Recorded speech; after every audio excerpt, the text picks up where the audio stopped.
నమస్తే సార్. ఏంటి సార్ ప్రస్తుతం ఆంధ్ర రాష్ట్రానికి సంబంధించి అంతా రెడ్ బుక్ పాలన నడుస్తుంది అనుకోవచ్చు సార్. ఎందుకంటే పొన్నూరులో ఒక ఇన్సిడెంట్ జరిగింది.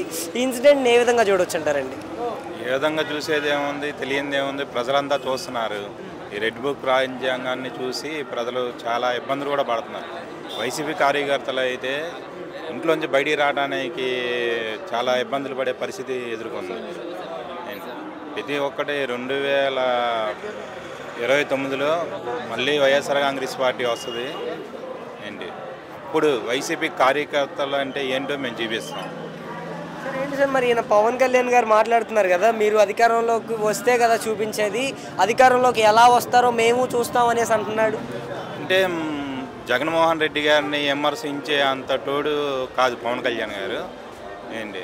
ఆయన స్థాయిని బట్టి, ఆయన ఇది బట్టి ఆయనకి ఎంత ఓటింగ్ వచ్చింది, ఆయనకి ఎంత పర్సెంటేజ్ వచ్చిందనే చూసుకోవాలి. ఇప్పుడు ఎక్కడో కొండను ఢీకొనాలంటే ఆయన వల్ల అవ్వదు. సింగల్గా రమ్మనండి చూసుకుందాం. సింగల్గా పోటీ చేయలేడు, గెలవలేడు కూడా. కిందటిసారి 2014లో చేశాడు. ఎన్ని సీట్లు వచ్చినాయి? ఏమైనా వచ్చిందా? 0. 2019 కూటమితో కలిస్తే కానీ ఆ సీట్లు రాలే ఆయనకి.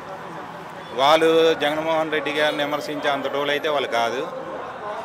2029లో జగనన్న అంటే ఏంటో చూపిస్తారు. కార్యకర్తలు అందరూ కూడా కలిసికట్టుగా పనిచేస్తారు వైసీపీకి. ఈ రోజుకి కూడా చూసుకుంటే ఎక్కడ మీటింగులు జరిగినా సరే వైసీపీలో కార్యకర్తలు అయితే ఎటు కూడా చెల్లా చెదరవ్వాలి, మొత్తం కలిసే ఉన్నారు, ఐక్యతగా ఉన్నారు. ఎక్కడ మీటింగ్లో చూసుకున్నా సరే కూటమి ప్రభుత్వం వాళ్ళకి చెమటలు పడుతున్నాయి. ఏంటంటారండి, మరి గతంలో పరిపాలించిన వైఎస్ జగన్మోహన్ రెడ్డి గారి 5 సంవత్సరాల పరిపాలనా తీరుకి ఇప్పుడు చంద్రబాబు నాయుడు గారు పరిపాలించిన సంవత్సరం పరిపాలనా తీరుకి వ్యత్యాసం ఏంటంటారు? అసలు జగన్మోహన్ రెడ్డి గారితో పోల్చుకుంటే అది అవదు, కూటమి ప్రభుత్వం వల్ల అవదు చేయడానికి. ఆయన చేసిన పథకాలు 100 పథకాలు ఇస్తే 101 పథకం ఆయన అమలు చేయడు. కానీ కూటమి ప్రభుత్వం వల్ల అవదు. ఆయన ఇచ్చిన సూపర్ 6లో కనీసం ఒక 3-4 పథకాలు కూడా ఆయన అమలుపోయాడు. అది జరగని పని. చంద్రబాబు నాయుడు గారు మాయమాటలు అందరూ ప్రజలకు తెలిసిందే.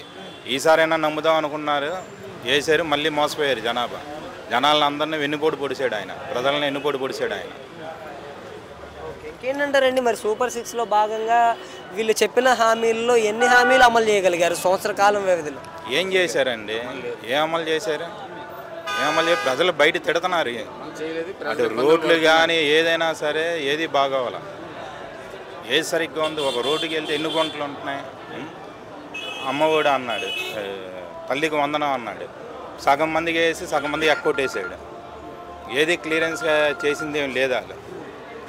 ఇప్పుడు కాదు, చంద్రబాబు నాయుడు గారు ఎప్పుడు వచ్చినా సరే ఆయన మాయ చేస్తూనే ఉంటాడు ప్రజల్ని, ప్రజలు మోసపోతూనే ఉంటారు.